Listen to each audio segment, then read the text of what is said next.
the new 2.4 gig Devil Horse 2118 helicopter. Same flybar problem as 9058, but I resolved it by bending flybar in a precise manner, as you can see.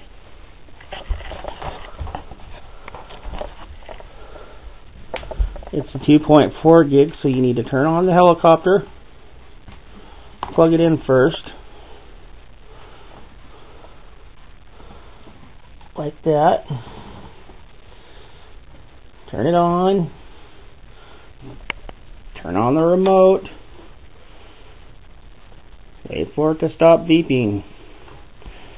You can't fly much in this little kitchen, but I can show you it's stable. Okay, hold it.